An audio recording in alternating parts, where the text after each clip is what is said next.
हाँ जी बेटा, चलिए स्टार्ट करते हैं आज। तो हमारे सामने क्वांटम मैकेनिक्स की प्लेलिस्ट। तो क्वेश्चन दे रखा है what is the value of commutator.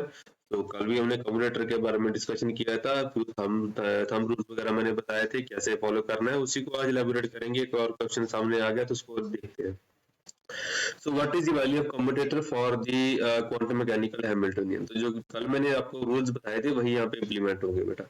सबके पास से हैमिल्टोनियन के वैल्यू दे रखी है, that is given by p square divided by 2m plus V of x. तो कई बार आपको बोल दिया जाता है फ्री पार्टिकल का हैमिल्टोनियन। तो फ्री पार्टिकल का हैमिल्टोनियन क्या होता है, पहले बात करते हैं। ठीक है जी, तो फ्री पार्टिकल ऐसे आपको जलेबी बना के क्वेश्चन पूछे जाते हैं घुमा घुमा के।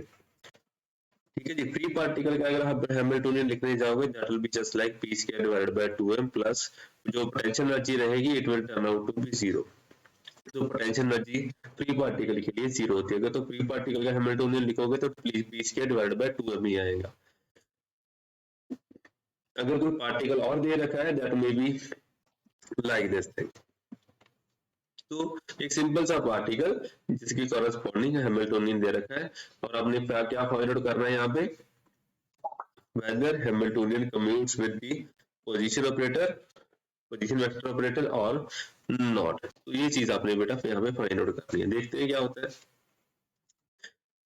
चलिए स्टार्ट करते हैं यहाँ पे। तो इसको सॉल्व करने के लिए हमें क्या करना पड़ेगा, आपको सिंपल सा रूल याद रखना है, a प्लस बी। अगर हम कम्यूटेटर निकालने जाओगे तो आपको क्या करना है, तो दोनों को अलग अलग सॉल्व करना पड़ेगा। ठीक है जी, तो ये आपका रूल बेसिक सा हो गया बेटा। ठीक है जी, इसी को हम यहाँ पे इम्प्लीमेंट करेंगे, कोई बड़ी बात नहीं है। तो चलिए, तो ये हम सेपरेट कर लेते हैं दोनों को। जैसे हम सेपरेट करते हैं तो हमारे सामने एक पिक्चर क्लियर हो जाएगी। पिक्चर क्लियर कैसे क्लियर हो गई, ये वाला काम हमने कल भी किया था कि अगर आपके पास कोई ऑपरेटर हो जाता है that is a to power n, उसके साथ कोई दूसरा ऑपरेटर एक्स आ जाता है, तो अगर उसका आंसर निकालने जाओगे तो क्या निकल के आएगा बेटा। ठीक है जी, तो उसके कॉरेस्पॉन्डिंग क्या आएगा, it will be something like n iota h bar and a raise to power n minus one और समथिंग लाइक दैट। ऐसे कुछ ऑपरेटर आपके पास निकल के आ जाएंगे। तो ये ऐसी कोई वैल्यू निकल के आएगी आपके पास। तो ये चीज थी हमारे पास।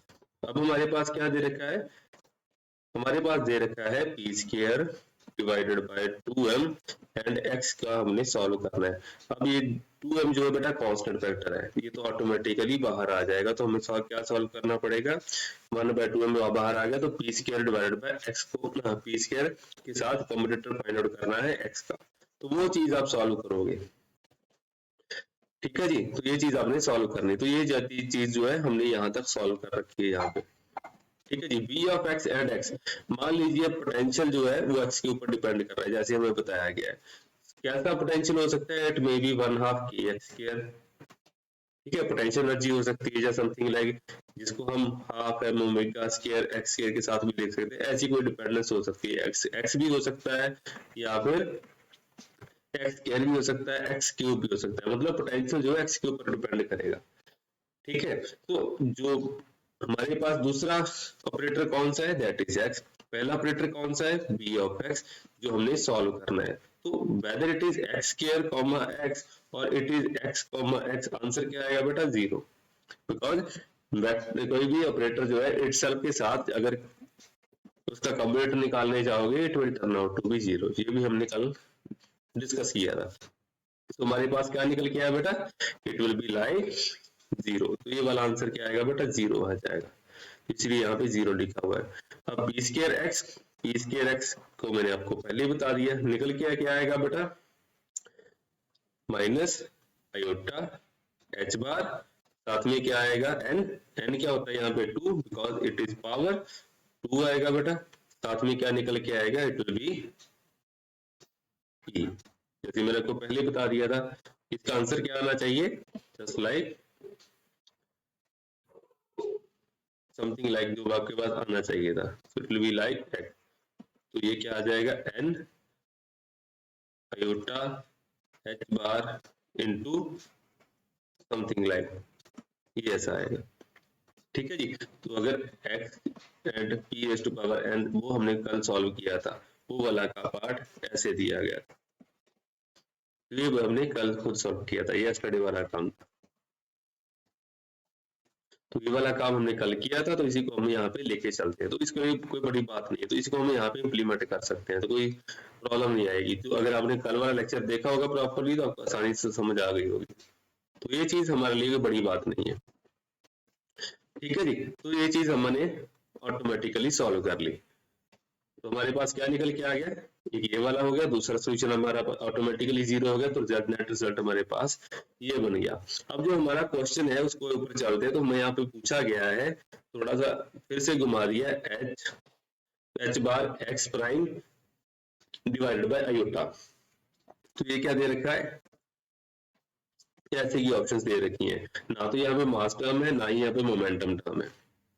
एक्स बार का यहाँ पे मतलब क्या हो गया बेटा, फर्स्ट डेरिवेटिव, जैसे एफ प्राइम ऑफ एक्स लिख देते हैं, ये फर्स्ट डेरिवेटिव हो जाता है, तो एक्स को क्या लिखोगे, it will be something like H bar x dot divided by iota. तो ये आपने फाइंड आउट करना है, तो ऐसी कोई ऑप्शन होगी, तो जो दूसरी ऑप्शन है that will B 2 H bar x dot divided by iota. जो लास्ट ऑप्शन है that is H bar x dot by 2 iota.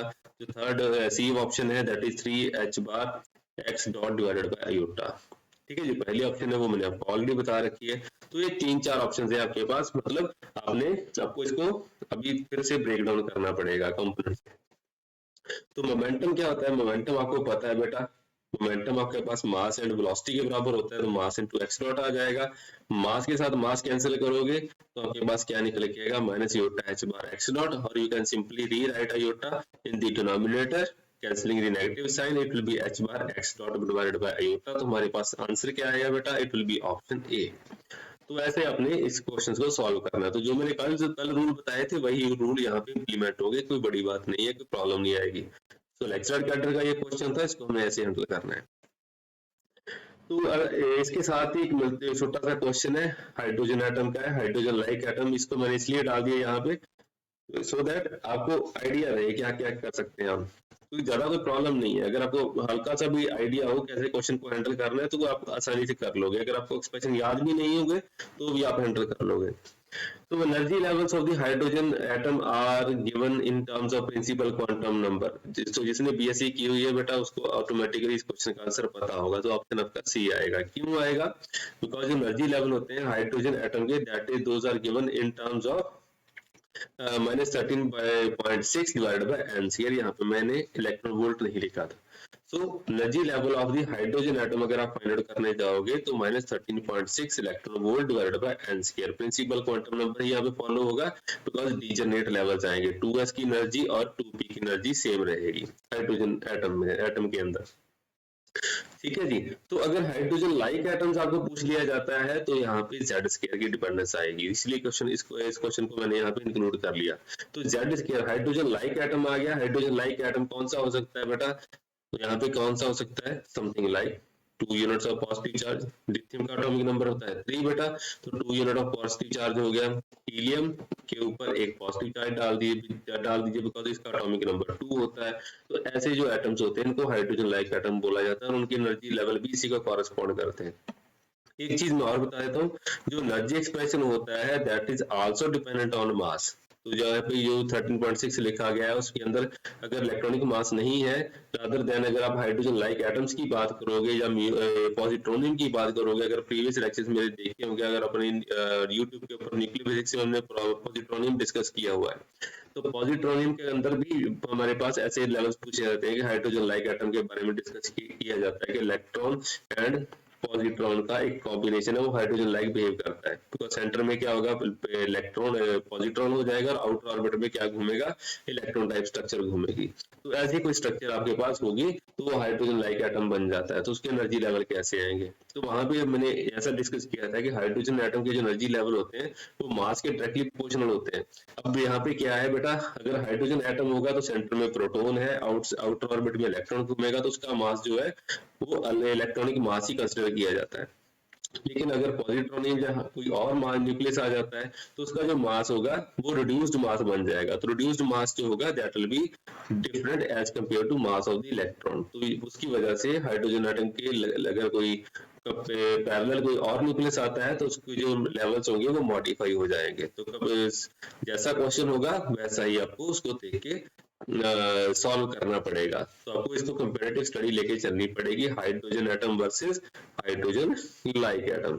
ठीक है जी, तो ऐसी प्रॉब्लम आपको फेस करने के लिए मिल जाती है। जैसे मैंने पहले बता दिया, पॉजिट्रॉनियम ऐसी प्रॉब्लम भी आ सकती है, हाइड्रोजन एटम की भी प्रॉब्लम आ सकती है, या फिर हाइड्रोजन लाइक एटम्स की प्रॉब्लम भी आपको आ सकती है। तो ये चीज याद रखिए कि हाइड्रोजन लाइक एटम्स अगर होंगे तो -13.6 Z² डिवाइडेड बाय N² आपके पास ऐसे लेवल दिए जाएंगे। डिपेंडेंस एक और भी होगी, it will be proportional to mass. ठीक है, अगर मास कम हो जाएगा तो एनर्जी लेवल सिकुड़ जाएंगे बेटा। ठीक है जी, तो ऐसे न्यूमेरिकल मैं आपके लिए लेके आता रहूंगा। Till then thank you very much, see you next time.